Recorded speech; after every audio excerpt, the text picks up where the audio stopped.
ஐரோப்பா வாழ் தமிழ் மக்கள் தம் உறவுகளோடு உரையாட ஒப்பற்றதோர் தெரிவு எல் மொபி மொபைல் போன்.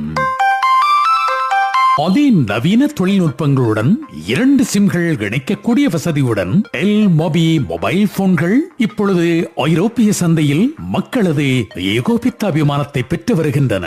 ஐரோப்பிய நாடுகளுக்கான விநியோகஸ்தர்கள் வரவேற்கப்படுகின்றார்கள். தொடர்பு கொள்ளுங்கள் 002020684938 www.l-mobi.com. El Mobi Mobile Phone, a brand for dual SIM phones. எல் மொபி மொபைல் போன் ஆதரவில் நிராஜ் டேவிட் வழங்கும் உண்மைகள்.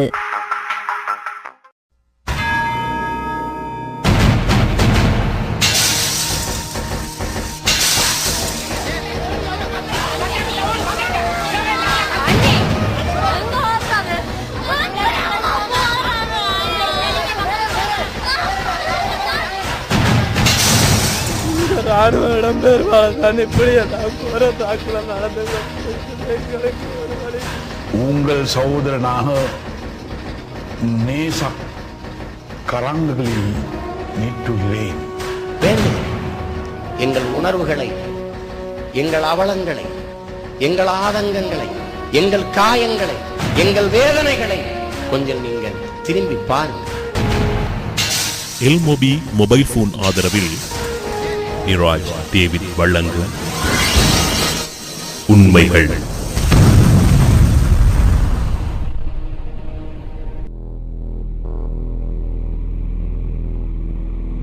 கருணா விவகாரம் பற்றி உண்மைகள் நிகழ்ச்சியில் சற்று ஆழமாக நாங்கள் பார்த்துக் கொண்டிருக்கின்றோம்.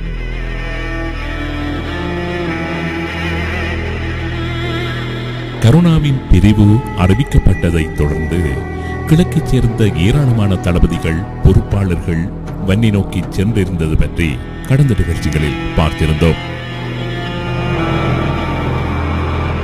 அவ்வாறு வன்னி சென்ற தளபதிகள், பொறுப்பாளர்களை விடுதலை புலிகளின் தலைவர், தமிழீழ தேசிய தலைவர் வியன்னா பிரபாகரன் அவர்கள் சந்தித்திருந்தார்.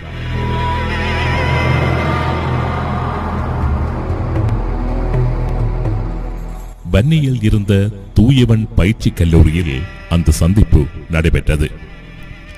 விடுதலை புலிகள் அமைப்பின் அரசியல் துறை பொறுப்பாளர் தமிழ்ச்செல்வன் மற்றும் புலிகளின் புலனாய்வு பிரிவு பொறுப்பாளர் பொட்டம்மான் போன்றவர்களும் அந்த சந்திப்பில் கலந்து கொண்டார்கள்.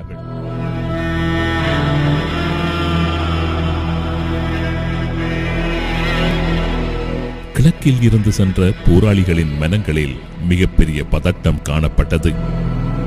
கருணா தமது மாவட்டத்தின் நற்பெயரை களங்கப்படுத்தி விட்டாரே என்கின்ற கவலையும், அடுத்து என்ன நடக்கும் என்ற பதட்டமும் அவர்களை பெரிதும் ஆட்கொண்டிருந்தது. எதிர்காலம் பற்றிய ஒரு மிகப்பெரிய கேள்வி அவர்கள் முன் இருந்தது. இனம் புரியாத அச்சமும் அவர்களை பதைபதைக்க வைத்திருந்தது. தலைவர் என்ன கூறப்போகின்றார் என்கின்ற ஒருவித எதிர்பார்ப்பு ஒரு இறுக்கமான சூழ்நிலையை அங்கு உருவாக்கியிருந்தது.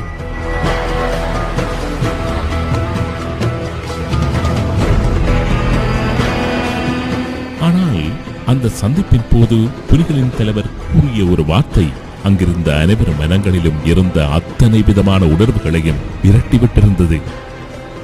வளமையான புன்சிரிப்புடன் அவர்களை சந்தித்த தலைவர் கருணா பற்றி ஒரு விடயத்தை தான் கூறினார். எனது போராட்ட வரலாற்றில் பலவிதமான எதிரிகளை சந்தித்திருக்கின்றேன், பல துரோகிகளையும் சந்தித்திருக்கின்றேன். முதன்முறையாக இப்பொழுதுதான் ஒரு விசரனை சந்திக்கின்றேன். இதுதான் கருணா பற்றி தலைவர் கூறிய கருத்து. பின்னர் கருணா தொடர்பான விடயத்தை அப்படியே விட்டுவிட்டு வன்னி வந்திருந்த தளபதிகள், பொறுப்பாளர்கள் பற்றி நலன் விசாரிக்க ஆரம்பித்து விட்டார் தலைவர். கருணா விவகாரத்தை தலைவர் பெரிதாக எடுத்துக் கொள்ளவில்லை என்பதையும், அதை பற்றி அவர் பெரிதாக அக்கறை வெளிக்காண்பிக்கவில்லை என்பதையும் கண்ட பொறுப்பாளர்களுக்கு அதுவரை இருந்து வந்த பதட்டம், அச்சம் என்பன காணாமல் போயிருந்தது.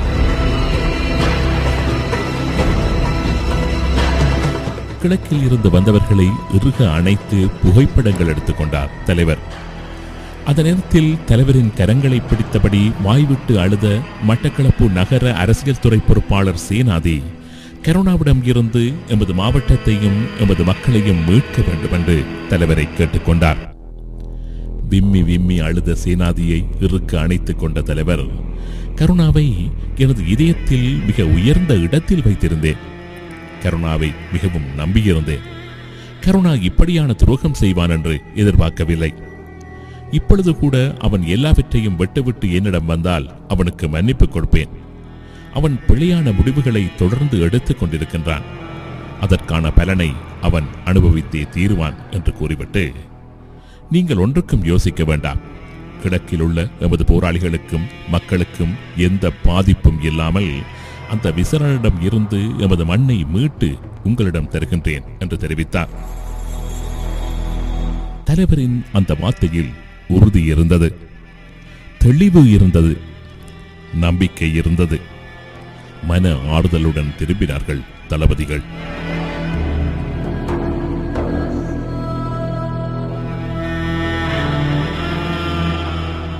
எதிரி மீதான தாக்குதல் என்று வருகின்ற பொழுது எதிரியின் பலம் என்ன, பலவீனம் என்ன என்று கணிப்பிட்டு அந்த பலம் பலவீனம் என்கின்ற அடிப்படையில் தாக்குதல்கள் மேற்கொள்வதுதான் ஒரு நல்ல போரியல் தந்திரோபாயம். கருணா விவகாரத்தில் விடுதலை புலிகள் இவ்வாறுதான் நடந்து கொண்டார்கள்.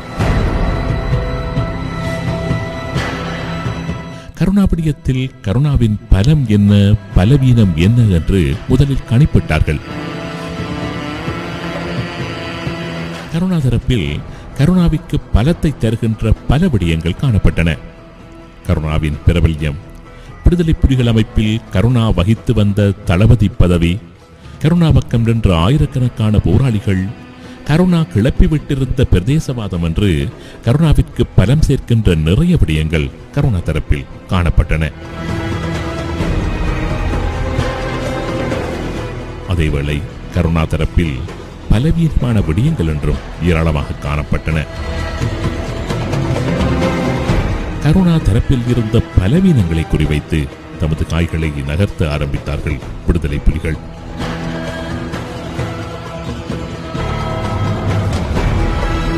முதலாவது, கருணா தரப்பில் அந்த நேரத்தில் ஆயிரக்கணக்கான போராளிகள் இருந்தார்கள் என்பது உண்மைதான் என்றாலும் அவர்கள் அனைவருமே கருணா என்கின்ற தனி மனிதனுக்காக போராட்டத்தில் தம்மை இணைத்துக் கொள்ளவில்லை என்பது கருணா தரப்பை பொறுத்தவரையில் மிகவும் பலவீனமான ஒரு விடயம் என்றுதான் கூற வேண்டும். சிங்களத்தின் அடக்குமுறைகளில் இருந்து தமிழ் மக்களை காப்பாற்றும் நோக்கோடுதான் அநேகமான இளைஞர்கள் புலிகள் அமைப்பில் தம்மை இணைத்திருந்தார்கள். அது மாத்திரமல்ல, அந்த போராளிகள் தேசிய தலைவரை மையப்படுத்தித்தான் வளர்க்கவும் பட்டிருந்தார்கள். இன்னும் குறிப்பாக கூறுவதானால் கருணாவின் பக்கத்தில் நிற்பதாக கருதப்பட்ட சுமார் 6000 போராளிகளை பொறுத்தவரையில் கருணாவா தலைவர் பிரபாகரனா என்ற நிலை வருகின்ற பொழுது அவர்கள் தேசிய தலைவரின் பின்னால் செல்வதையே தேர்ந்தெடுக்கும் நிலைதான் களத்தில் காணப்பட்டது. இது அந்த நேரத்தில் கருணாவிற்கு இருந்த மிகப்பெரிய பலவீனம்.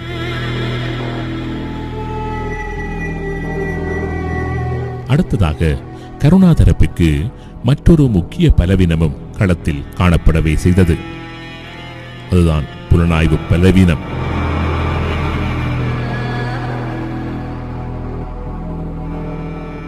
அந்த நேரத்தில் மட்டக்களப்பில் 2 பிரதான புலனாய்வு கட்டமைப்புகள் புலிகள் அமைப்பிற்கு இருந்தன.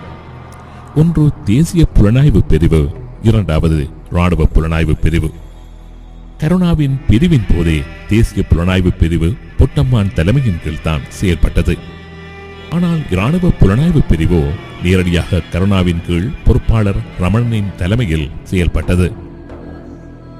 ரமணன் வன்னி சென்றிருந்ததால் கருணா மிகவும் நம்பியிருந்த இராணுவ புலனாய்வு பிரிவும் கருணாவின் கரங்களை விட்டு சென்றிருந்தது. இதனால் கருணா தரப்பிற்கு மிக பெரியதொரு புலனாய்வு வெற்றிடம் கிழக்கில் உருவாகி இருந்தது.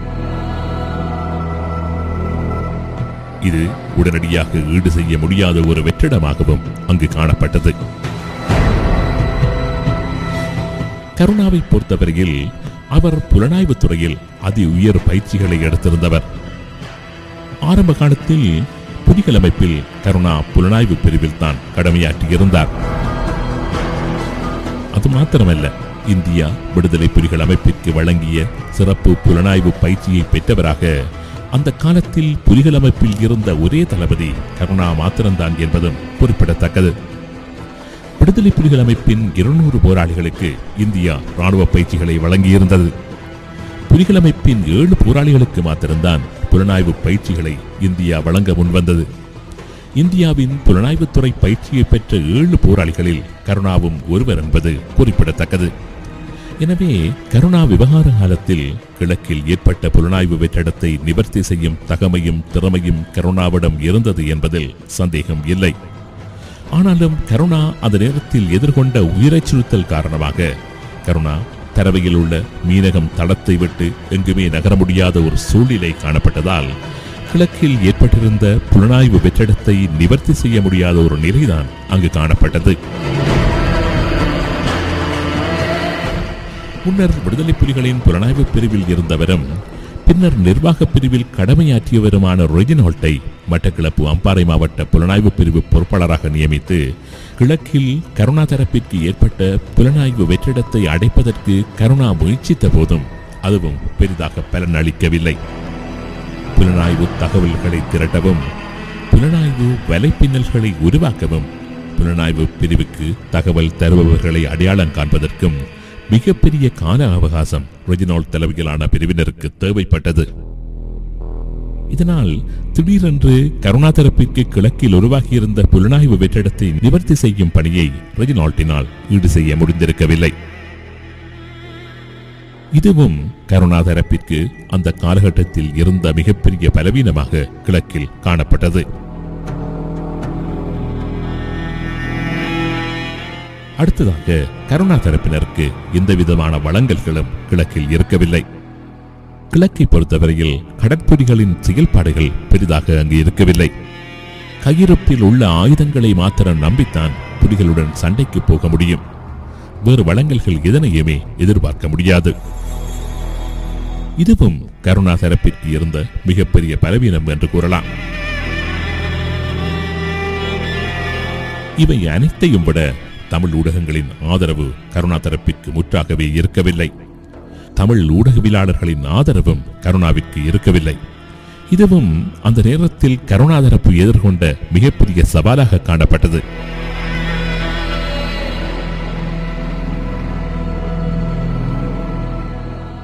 சமாதான காலத்தில் தமிழ் ஊடகங்களுடன் மிகப்பெரிய நெருக்கத்தை ஏற்படுத்தியிருந்தார்கள் விடுதலை புலிகள். தமிழ் ஊடகவியலாளர்களுடனும் விடுதலை புலிகள் நல்ல நட்பை பேணி வந்தார்கள். இதனால் கருணாவிற்கு சார்பான கருத்துக்கள் தமிழ் ஊடகங்களில் வெளியானது மிக மிக அரிது என்றுதான் கூற வேண்டும். கொக்கட்டிச்சோலையில் இருந்து வெளிவந்து கொண்டிருந்த தமிழலை பத்திரிகை, பாடுமீன் இணையதளம் இவற்றை தவிர கருணாவின் நியாயப்பாடுகளை வேறு எந்த தமிழ் ஊடகமும் சுமக்க தயாராக இல்லாதது கருணா தரப்பில் காணப்பட்ட மிகப்பெரிய பலவீனம் என்றுதான் கூற வேண்டும். கருணா தரப்பில் காணப்பட்ட இதுபோன்ற பலவீனங்களை தமக்கு சாதகமாக பயன்படுத்த நினைத்தார்கள் விடுதலை புலிகள். அதில் அவர்கள் வெற்றியும் கண்டிருந்தார்கள்.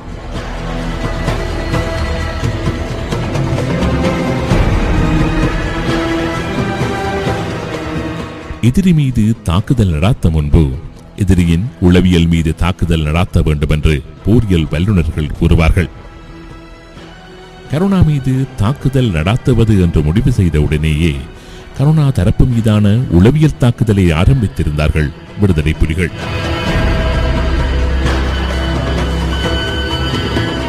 முதலாவதாக கருணாவை புலிகள் அமைப்பில் இருந்து நீக்கிவிட்டதாக அறிவித்ததன் மூலம் கருணாவை தனிமைப்படுத்தியிருந்தார்கள் விடுதலை புலிகள். விடுதலை புலிகளின் இந்த அறிவிப்பு வெளியான அடுத்த கணமே கருணாவிற்கு அதுவரை இருந்து வந்த புலிகள் அமைப்பின் ஒரு முக்கிய தளபதி என்ற கம்பீரம் போயிருந்தது. விடுதலை புலிகள் என்ற ஒரு மிகப்பெரிய அமைப்பின் தளபதி என்ற அந்தஸ்திற்கும் சில நூறு போராளிகளை தன்னுடன் வைத்திருக்கின்ற ஒரு தலைவன் என்கின்ற அந்தஸ்திற்கும் இடையில் நிறைய வித்தியாசம் இருந்தது. கருணா அந்த சமாதான காலத்தில் இருந்த அந்தஸ்தில் இருந்து திடீரென்று பல படிகள் இறங்கியதான ஒரு நிலையை கருணாவை தமது அமைப்பை விட்டு நீக்கியதன் மூலம் ஏற்படுத்தியிருந்தார்கள் விடுதலை புலிகள். அது மாத்திரமல்ல, கருணாவின் பக்கம் நிற்கும் போராளிகள் மீதும் விடுதலை புலிகள் அமைப்பு நடவடிக்கை எடுக்கும் என்றும், துரோகியான கருணாவின் கட்டளையின்படி நடக்கும் போராளிகளுக்கு மாவீரர் அந்தஸ்து வழங்கப்பட மாட்டாது என்றும் விடுதலை புலிகள் அறிவித்திருந்தார்கள். இந்த அறிவிப்பும் கருணாவை மிக மோசமான முறையில் தனிமைப்படுத்த ஒரு உளவியல் நகர்வாகவே புலிகள் அமைப்பினால் மேற்கொள்ளப்பட்டது. போராளிகள் மனங்களிலும் பொதுமக்கள் மனங்களிலும் கருணா என்கின்ற புலிகளின் தளபதிக்கு இருந்த கம்பீரம் திடீரென்று உடைந்து சுக்குநூறாகி போயிருந்தது. கருணா மீது அதிக மதிப்பும் பாசமும் கொண்டிருந்த போராளிகளுக்கு கருணாவா தேசிய தலைவரா என்கின்ற கேள்வி பெறுகின்ற போது தேசிய தலைவரின் பாதையே தேர்வு செய்யும் ஒரு மனநிலைதான் யதார்த்தத்தில் காணப்பட்டது. போராளிகளின் இந்த மனநிலையை குறிவைத்து புலிகள் மேற்கொண்ட உளவியல் நடவடிக்கை மிகப்பெரிய அறுவடையை களத்தில் பெற்றுக் கொடுத்திருந்தது. கருணா என்கின்ற தனிமனிதனின் வாழ்வுக்காக தமது மாவீரர் ஸ்தானத்தை விட்டுக் கொடுக்க அநேகமான போராளிகள் தயாராக இருக்கவில்லை. இதனால் மன ரீதியாகவும் உடல் ரீதியாகவும் கருணாவை விட்டு மெல்ல மெல்ல விலக ஆரம்பித்தார்கள் போராளிகள்.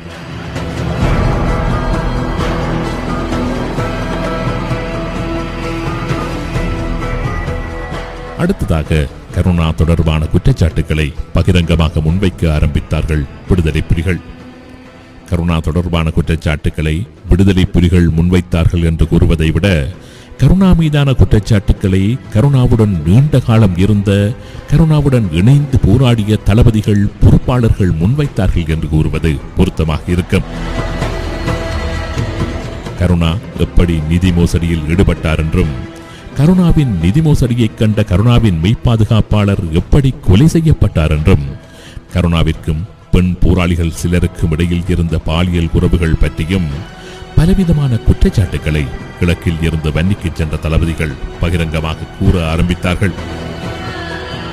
இது கருணா பற்றி கிழக்கு மக்களுக்கு இருந்த பிம்பத்தை முற்றாகவே உடைத்துவிட்டிருந்தது. அத்தோடு கிழக்கைச் சேர்ந்தவரும் தன்னை ஒரு மட்டக்களப்பின் பிரதேசவாதி என்று பகிரங்கமாக கூறிக்கொள்பவரும் மிகவும் பிரபலியமான ஊடகவியலாளருமான தராக்கி சிவராம் அவர்கள் கருணாவிற்கு எழுதிய பகிரங்க கடிதம் கருணா தொடர்பாக கிழக்கில் இருந்து வந்த மாயையை முற்றாகவே உடைத்து விட்டிருந்தது. கருணாவின் பிரிவு எப்படியான பாதிப்பை கிழக்கு மக்களுக்கு ஏற்படுத்தும் என்ற கோணத்தில் சிவராம் எழுதிய அந்த கடிதம் மிகப்பெரிய தாக்கத்தை கிழக்கில் கருணாவிற்கு ஏற்படுத்தியிருந்தது. இதேபோன்று கருணாவின் பிரிவை விமர்சித்து கிழக்கின் மிக முக்கிய கவிஞரான கவிஞர் காசியானந்தர் அவர்கள் வெளியிட்ட அறிக்கையும் கருணாவிற்கு கிழக்கில் இருந்த அந்த இமேஜை மிக மோசமாக உடைத்துவிட்டிருந்தது.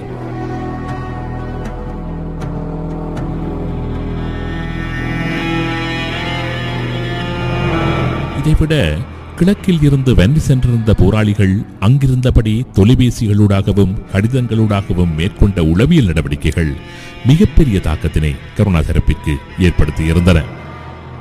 வன்னியில் இருந்து தொலைபேசிகளூடாக கிழக்கில் இருந்த போராளிகளையும் பொதுமக்களையும் தொடர்பு கொண்ட தளபதிகள் கருணாவை விட்டு விலகி நிற்குமாறு அன்பாகவும் உறுதியாகவும் சில சந்தர்ப்பங்களில் கொஞ்சம் மிரட்டல்களாகவும் கூட வேண்டுகோள் விடுத்த வண்ணம் இருந்தார்கள்.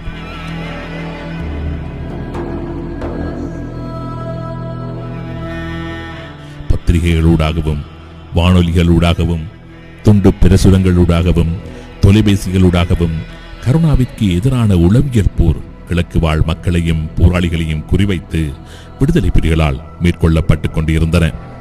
இரவு பகலாக இந்த உளவியல் நடவடிக்கைகள் புலிகள் அமைப்பினரால் மேற்கொள்ளப்பட்டபடி இருந்தன. ஆனால் இதில் குறிப்பிடத்தக்க விடயம் என்னவென்றால், கருணாவிற்கு எதிரான அத்தனை நடவடிக்கைகளும் கிழக்கில் இருந்து கருணாவை விட்டு பிரிந்து வன்னி சென்றிருந்த தளபதிகள் பொறுப்பாளர்களை முன்னிறுத்தித்தான் புலிகளால் மேற்கொள்ளப்பட்டிருந்தன. கிழக்கு மக்களுக்கு நன்கு பரிச்சயமான அவர்களது உறவினர்களான தளபதிகள் தான் கருணாவிற்கு எதிரான நடவடிக்கைகளை தலைமை தாங்கிக் கொண்டிருந்தார்கள். இது கிழக்கில் கருணா கிளப்பிவிட்டிருந்த பிரதேசவாதத்தை ஒரு குறுகிய காலத்துக்குள் சுக்குநூறாக்கி விட்டிருந்தது. கருணாவின் தரப்பில் இருந்த பல நூறு போராளிகள் மெல்ல மெல்ல கருணாவை விட்டு விலக ஆரம்பித்திருந்தார்கள். கிழக்கின் மக்களும் கருணாவிடம் இருந்து படிப்படியாக அந்நியப்பட ஆரம்பித்தார்கள்.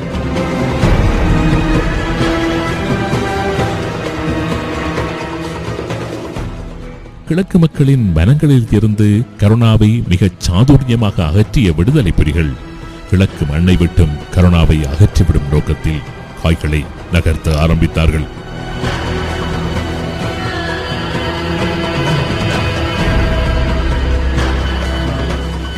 விடுதலை புலிகள் தமது அடுத்த கட்ட நடவடிக்கையை ஆரம்பித்தார்கள். அதுதான் கருணா தரப்பிற்கு எதிரான ராணுவ நடவடிக்கை. தமது புலனாய்வு பிரிவு போராளிகளை களம் இறக்கி மட்டக்களப்பில் ராணுவ நடவடிக்கையை ஆரம்பித்திருந்தார்கள் விடுதலை புலிகள்.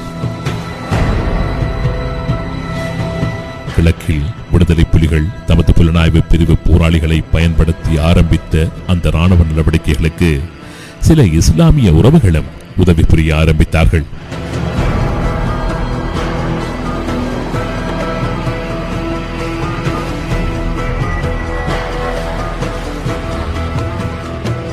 கிழக்கில் விடுதலை புலிகளின் புலனாய்வு பிரிவு போராளிகள் முன்னெடுத்த ராணுவ நடவடிக்கைகள் பற்றி தொடர்ந்து வரும் உண்மைகள் நிகழ்ச்சிகள் விரிவாக பார்ப்போம்.